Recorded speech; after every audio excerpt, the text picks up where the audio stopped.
Hello and welcome to SatTV Week, the news programme for the global satellite industry.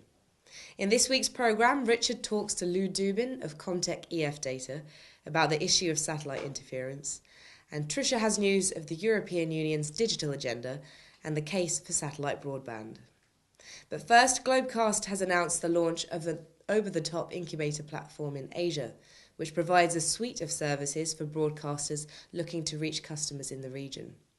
The platform's goal is to help broadcasters gain visibility and secure carriage agreements with Asian pay TV platforms. The incubator platform is the latest value-added service offered by Globecast, which also provides playout, media management and satellite distribution services on a global level. Available on iOS and Android tablets and smartphones, this live OTT incubator platform is designed for broadcasters who do not have a presence in the region.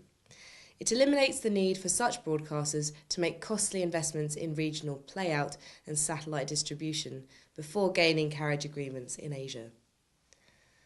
SES and MNC Skyvision, Indonesia's premier satellite pay TV provider with its well-known brand Indovision, have announced an agreement to provide capacity on the SES-7 satellite to support Indovision's future Chinese language direct-to-home package.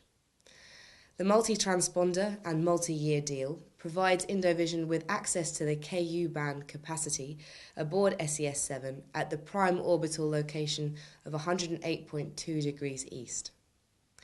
Indovision intends to offer more than a dozen Chinese language channels using the capacity, which would allow Indovision to reach a niche audience segment in Indonesia's fast-growing pay DTH market beyond its current base of more than 2 million subscribers. Use of the capacity by Indovision is subject to regulatory approval. According to Euroconsult's newly released research report, Company Profiles Analysis of SSS Operators, 86% of all 37 active commercial FSS operators saw revenue growth in 2012, with 13 operators reaching 10% or more. However, approximately half of the operators experienced slower revenue growth than the previous year. The operator landscape is currently seeing a growing number of active satellite operators and an increased appetite for innovative growth strategies, including partnerships between satellite operators, investment in new generation satellite systems such as HTS multi-spot beam architectures, and new revenue streams including hosted payloads or deals involving aging satellites and orbital slot rights. Now here's Tricia with news of European Union's digital agenda and how it can be met by satellite. The European Union's digital agenda calls for every citizen and business to have access to broadband that provides at least 2 megabits per second by 2013. Today that's largely possible. In fact, more than 99% of the population of the EU can get 10 times that. According to Oliver Johnson, Chief Executive at Point Topic, now that 20 megabit bandwidths are commonly on offer and some tariffs offer customers unlimited data, the case for satellite broadband has, in our view, reached a tipping point. Despite the satellite industry at last having a story to tell and changing the perceptions of satellite for some, the market is not moving as quickly as it should. In the words of one distributor, there are a lot of people who still do not have a clue about satellite. This has been changing gradually since the launch of Ka satellites around the world.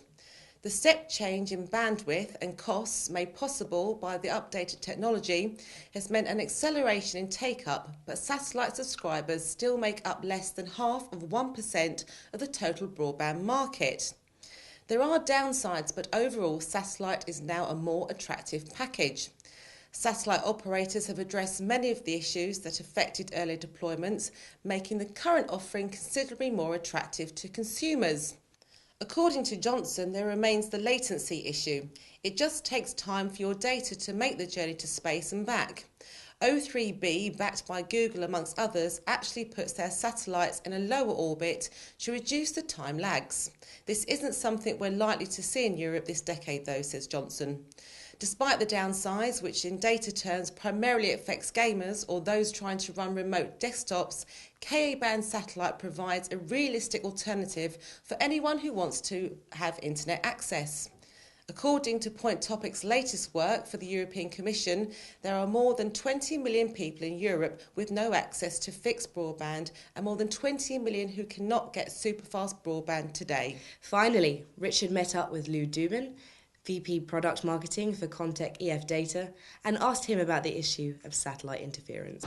Now, walking around the show, and I've bumped into the GVF, who are big, proponents of dealing with satellite interference.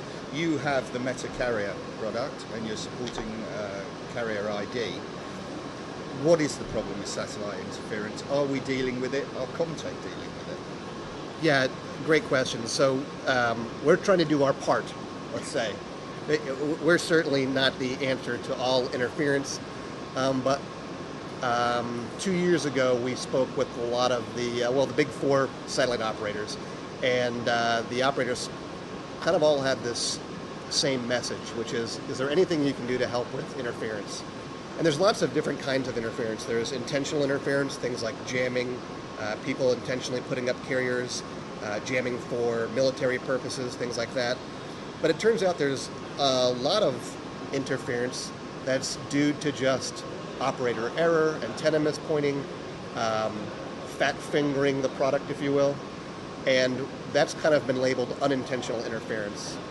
And we thought about the problem for a little while, and there's a technology that we call Metacarrier or Carrier ID that we implemented about 2 years ago that kind of embeds a secret little message in an SCPC carrier, so that if someone is doing something by accident, unintentionally, an operator can use a special demodulator and they can see the identification of that carrier. And so if that guy comes up in the wrong frequency, in the wrong pole, the wrong satellite, an operator who has this receiver decoder can take a look at that carrier, they can see the unique identifier, and then they can contact the owner of some global database and say, hey, who is this gentleman? We need to ask him to pull down his carrier, do something to rectify the problem. So according to the operators that we spoke with, unintentional interference accounts for almost 70% of all interference issues. So we think that we bring something to the table for everyone to benefit from. It's become a DVB standard, and now it's also been adopted by ETSI, so it's now an ETSI standard. And hopefully everyone can benefit from this. And it's not really a large profit maker for our company, but it really is something the industry needed, and we tried to address it. Do you think they'll ever be able to eradicate satellite interference? Is Never. there enough will? Never. You will never eradicate satellite interference. I mean, obviously, we all want to take the right steps to provide as much help as we can. But when you say, can we ever eradicate something? I just don't believe that you can ever get rid of something 100%. I think we're taking a huge step. The GVF and the IRG are taking other steps to train people how to point VSAT antennas. VSAT systems happen to be a large part of interference. So some of it's training, some of it's technology, and then some of it's just mean-hearted individuals, and I don't think we're ever going to get rid of them.